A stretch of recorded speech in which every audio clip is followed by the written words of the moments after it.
There's a lot of streaming services out there, each filled with reality TV, comedy, drama, and of course, superheroes.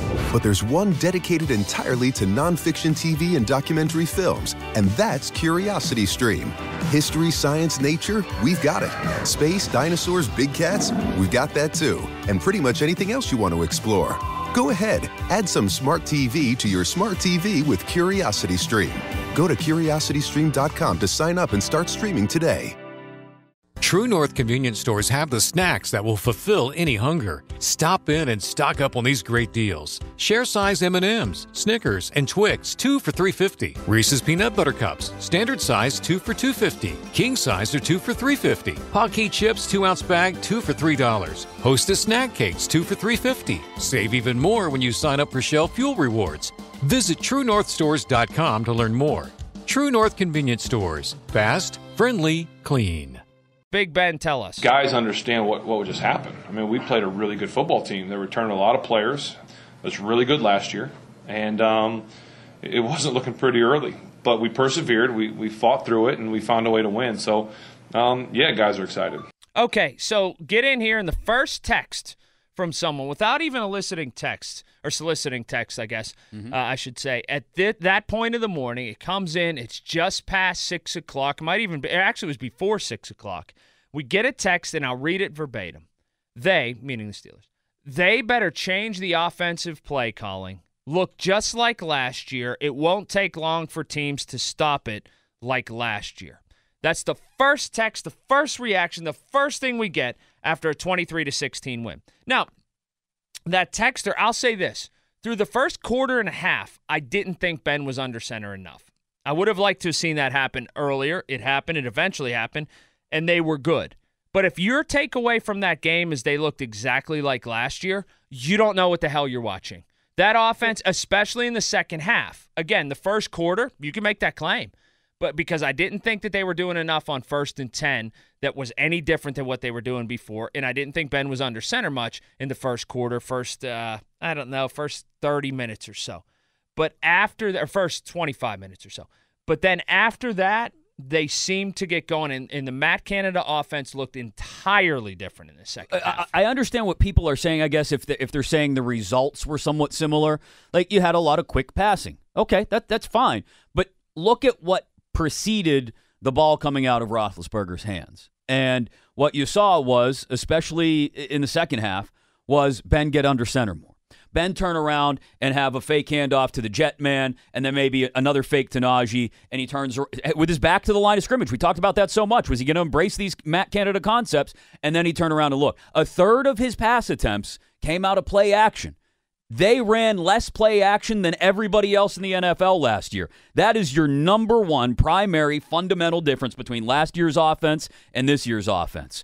The routes, they're working to invent new routes, okay? The routes may look the same. It's about what happens with Roethlisberger right before the snap of the ball, through the snap of the ball, and then releasing the ball, and it all looked very different yesterday. Well, up until T.J. Watt had the strip sack, it was an offense that was anemic. It was one that was looking like they were trying to kind of, and then even so thereafter, the best offense might have been Watt running the football in on a scoop and score.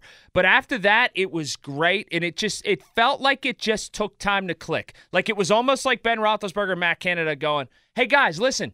It works. It'll work. We just got to do it here. It'll work. And it felt like that's what it was.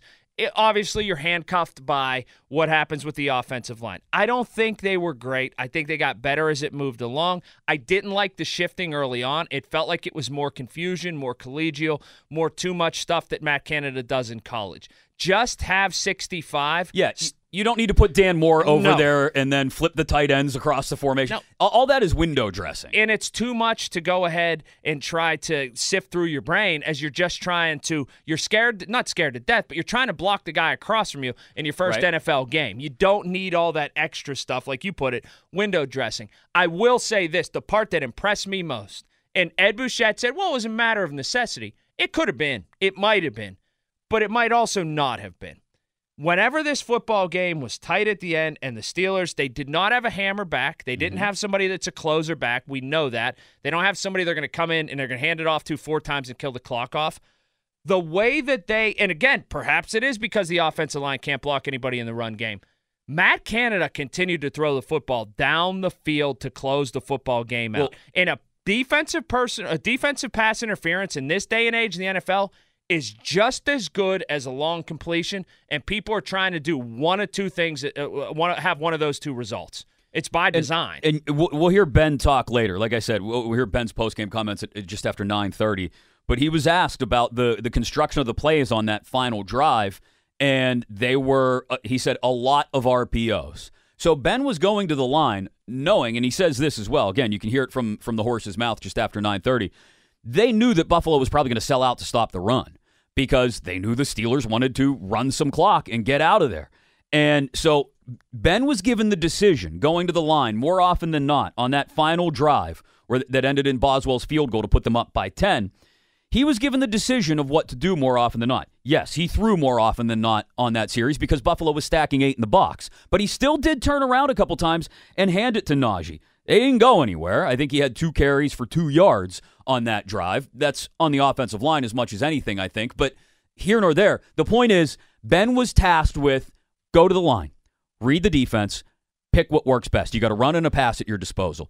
That's what Ben Roethlisberger likes to do. You married that with what Matt Canada infused, and we really saw. We questioned how much these two were going to come together and marry their concepts of what they like to do on offense. Roethlisberger and Canada did that yesterday. And can we also stop with this? This is something. 412-928-9370. By the way, follow us. We're on Twitter at 937thefan.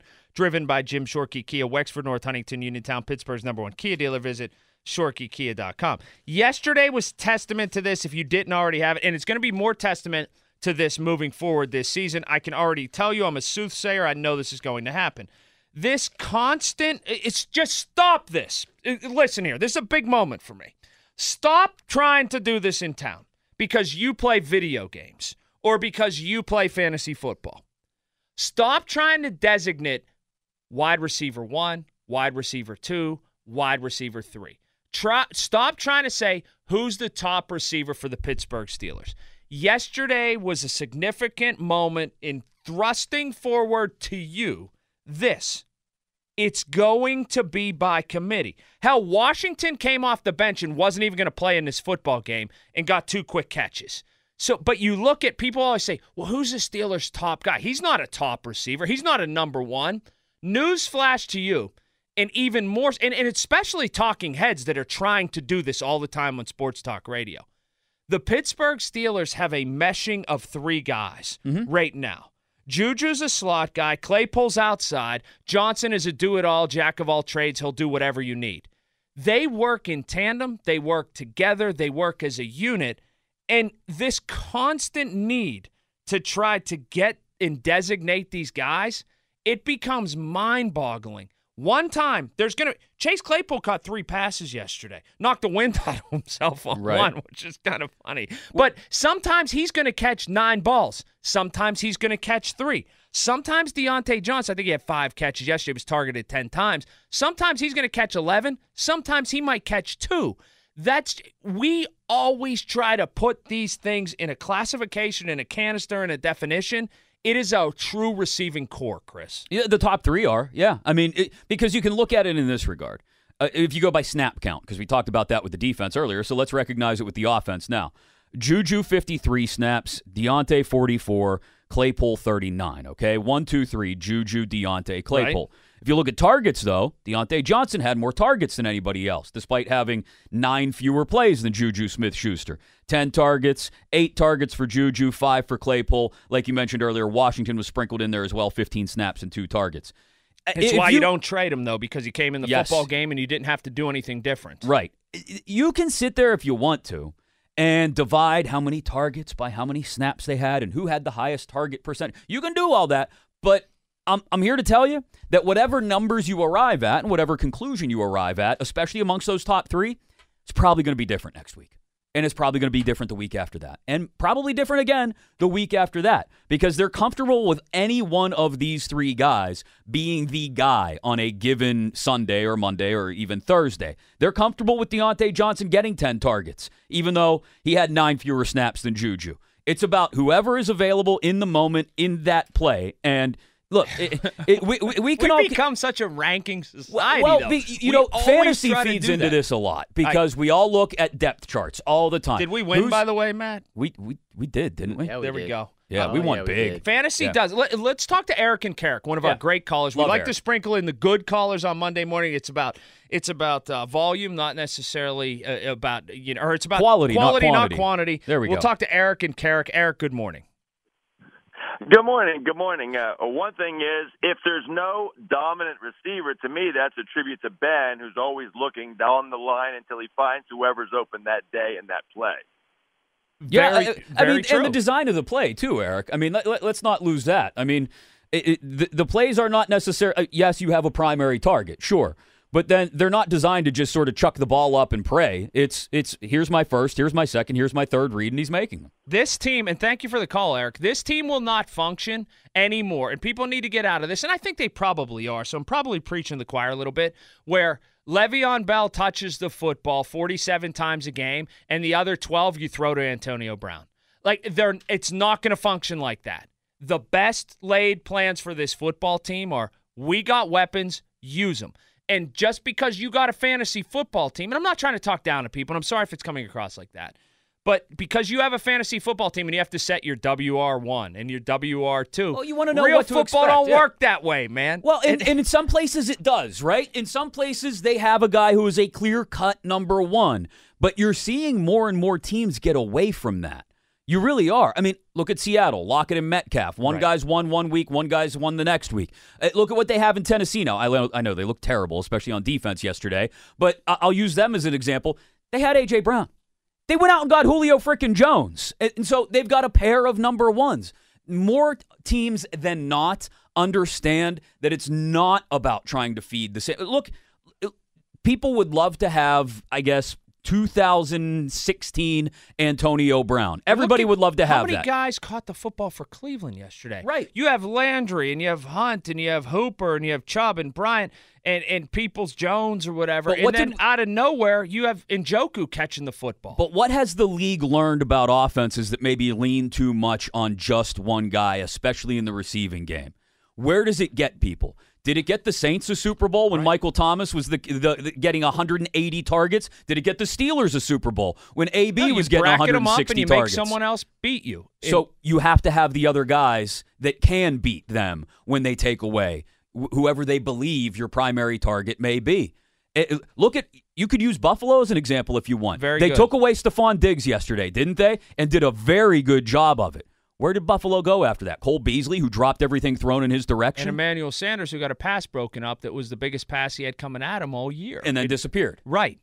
You're absolutely right on this. And so what was a big complaint for Steeler fans, this constant need to designate, is actually the biggest strength that they have. So just stop it for me this morning. No more. Get excited about whoever the guy is on a given week. And I don't care if James Washington catches 12 balls. Again, it's not the fans as much as I think it's sports media in this town.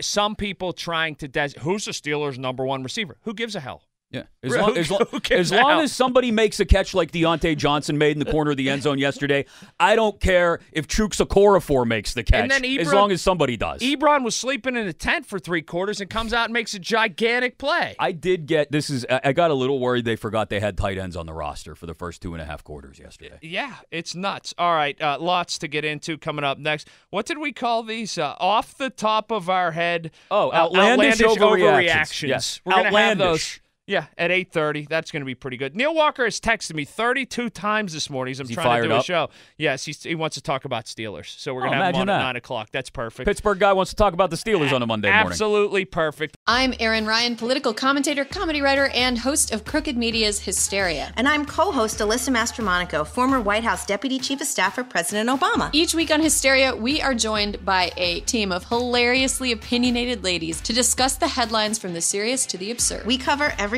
from reproductive rights to rom-coms and break down the political news of the week and cultural stories that affect women's lives. New episodes of Hysteria drop every Thursday. Listen on Odyssey, Apple Podcasts, or wherever you get your podcasts. There's a lot of streaming services out there, each filled with reality TV, comedy, drama, and of course, superheroes. But there's one dedicated entirely to nonfiction TV and documentary films, and that's Curiosity Stream. History, science, nature, we've got it. Space, dinosaurs, big cats, we've got that too. And pretty much anything else you want to explore. Go ahead, add some smart TV to your smart TV with Curiosity Stream. Go to curiositystream.com to sign up and start streaming today. True North convenience stores have the snacks that will fulfill any hunger. Stop in and stock up on these great deals. Share size M&Ms, Snickers, and Twix, 2 for $3.50. Reese's Peanut Butter Cups, standard size, 2 for $2.50. King size are 2 for $3.50. Pocky Chips, 2-ounce bag, 2 for $3. Hostess Snack Cakes, 2 for $3.50. Save even more when you sign up for Shell Fuel Rewards. Visit TrueNorthStores.com to learn more. True North Convenience Stores. Fast, friendly, clean.